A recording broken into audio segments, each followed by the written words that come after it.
అవినీతిని అంతమొందించి జిల్లాలో పారదర్శకతే పాలన లక్ష్యంగా ముందుకు పోవాలని జిల్లా కలెక్టర్ రాహుల్ రాజ్ అధికారులకు పిలుపునిచ్చారు. గురువారం స్థానిక కలెక్టర్ కార్యాలయంలో సమావేశ మందిరంలో జిల్లా అధికారులతో సమీక్ష సమావేశం నిర్వహించారు. ఈ సందర్భంగా జిల్లా కలెక్టర్ రాహుల్ రాజ్ మాట్లాడుతూ, ఎవరైనా అధికారులు లేదా వాళ్ళ సిబ్బంది అధికారులకు అవినీతి ఆలోచన ఉంటే విరమింపజేసుకోవాలని జిల్లా కలెక్టర్ రాహుల్ రాజ్ జిల్లా అధికారులకు సూచించారు.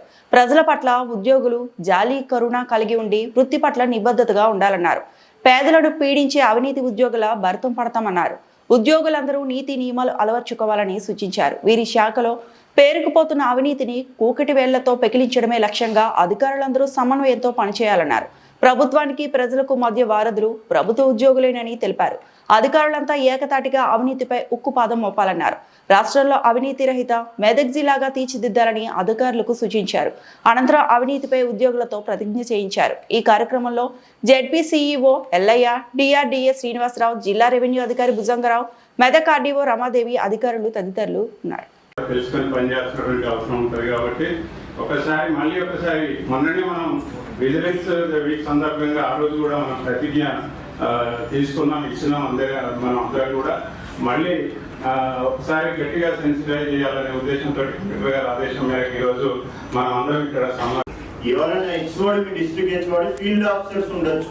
So agriculture department, horticulture department, DRDO వాళ్ళందరూ కూడా ఫీల్డ్ లో ఎక్కువ ఉండాల్సి వస్తుంది. సో వాళ్ళు మార్నింగ్ కూడా మీ ఆఫీస్కి రాకపోవచ్చు.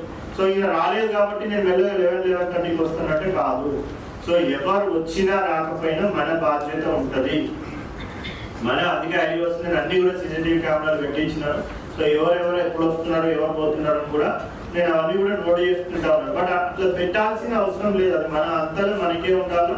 కరెక్ట్ గా మనం అందరం కూడా టైం అనేది కంపల్సరీగా పాటించాలి. సరే మీరు హైదరాబాద్ నుంచి వస్తున్నారా, లేకపోతే మీరు న్యూయార్క్ నుంచి ఫ్లైట్ పట్టుకొని వస్తున్నారా, ఎక్కడి నుంచైనా రాండి. బట్ టైం అయితే టైం అన్నట్టు కంపల్సరీగా మనం మెయింటైన్ చేయాలా. మార్నింగ్ వచ్చే టైం మాత్రం ఎంత టైం అయితే ఉంటుందో అంత టైంకి మనము కంపల్సరీగా రావాలి. తర్వాత సో ఈవినింగ్ నేను 5 కాగానే లేచి నేను వెళ్ళిపోతాను అనడానికి లేదు. సరే మీకు ఏమైనా ఇష్యూ ఉన్నది, తొందరగా పోవాల్సిన అవసరం ఉన్నది, నేను చెప్పి వెళ్ళిపోవచ్చు. బట్ వర్క్ ఉన్నది అన్నప్పుడు మాత్రం మనం కూర్చొని పని కంప్లీట్ చేయాలి. సో అది నేను కరెక్ట్ గా 10:30 to 5కే పని చేస్తాను, 5 కాగానే బ్యాగ్ తీసుకొని వెళ్ళిపోతాను, ఆ పని మధ్యలో వదిలేసి వెళ్ళిపోతాను అంటే కాదు నేను చెప్తా ఉన్నాడు. సో ఏమైంది ఇష్యూ ఏంటి అనేసి అంటే, సో ఆయన ఏం చేస్తాడంటే ఒక 6 months కో ఎప్పుడో ఒకప్పుడు లేకపోతే 3 months కో వస్తాడు. ఒక రోజు పోయి వచ్చేసి సంతకం పెట్టేసేసి వెళ్ళిపోతాడు. సో ఒక్కరోజు కోసం ఆయన శాలరీ ఇవ్వాలి. సో 3 months కాగానే వస్తాడు, వచ్చేసి సంతకం పెడతాడు, ఆ 1 day కూర్చుంటాడు, ఆ స్కూల్లో వెళ్ళిపోతాడు. సో ఆ 1 day కోసం ఆయనకి శాలరీ ఇవ్వాలి. ఈయన ఎందుకు సస్పెండ్ చేస్తాడు, ఇంకెందుకు ఈయనని కూర్చోబెట్టి మనం తెప్పిస్తా ఉన్నామంటే, సార్ నేను చెప్పి కూడా 1 month అయింది, ఇంకా మీరు ఏం యాక్షన్ తీసుకోలేదు, నా శాలరీ నాకు రాలేదంటే ఎందుకు ఇవ్వాలి శాలరీ నీకు ఎందుకంటే నేను లీవ్ పెట్టినా, ఎందుకు లీవ్ పెట్టి నా పర్సనల్ ప్రాబ్లమ్స్ ఉంటే నువ్వు ఇంట్లో పెట్టుకో పర్సనల్ ప్రాబ్లమ్స్. సో ఎవరైనా కానీ పర్సనల్ ప్రాబ్లమ్స్ ఎవరికైనా నాకు కూడా ఉన్నాయి పర్సనల్ ప్రాబ్లమ్స్, అట్లా నేను ఇంట్లో కూర్చుంటానా?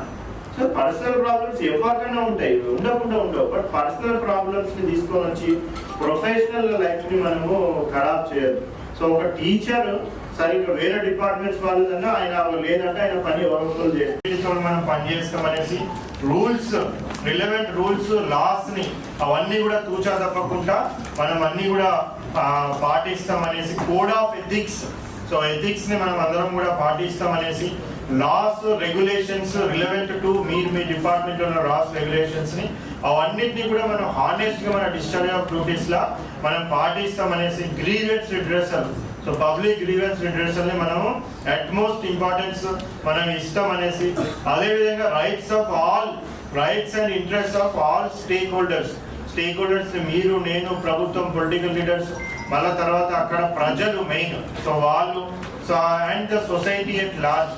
సో సొసైటీగా మనము వాళ్ళకి ఉపయోగపడేగా మనం అందరం కూడా పనిచేస్తాం అనేసి కూడా మనం అందరం కూడా ఇప్పుడు ప్రతిజ్ఞ తీసుకున్నాం. సో దీన్ని అందరం కూడా కంపల్సరీగా తూచా తప్పకుండా కంపల్సరీగా పాటించాలనేసి కూడా నేను మీ అందరినీ కూడా రిక్వెస్ట్ చేస్తా ఉన్నాను. అందరికి వేరే వాళ్ళకి అందరు కూడా రిక్వెస్ట్ ఏంటంటే సో ఇది అందరం పాటిస్తే మనకు అందరికి కూడా మంచిది. సో అట్లీస్ట్ నేను ఈ జిల్లాలో ఉన్నంత వరకు అన్నా కానీ అట్లీస్ట్ 10 మంది అసలు ఇనామనేటోళ్ళకు కూడా చెప్తాను, నేను ఉన్నంత వరకు అన్నా కొద్దిగా పాటించండి. సో నాకు బాధ అవుతుంది, నేను కలెక్టర్గా ఉన్నాక కూడా ఇటువంటివన్నీ జరుగుతూ ఉంటాయి. నేను ట్రాన్స్ఫర్ అయిపోయాక మళ్ళీ స్టార్ట్ చేసుకుంటానంటే ఎవరైనా అనుకుంటే చెప్తున్నాను. సో అయిపోయాక మరిన్ని అప్డేట్స్ కోసం మా ఛానల్ని సబ్స్క్రైబ్ చేయండి.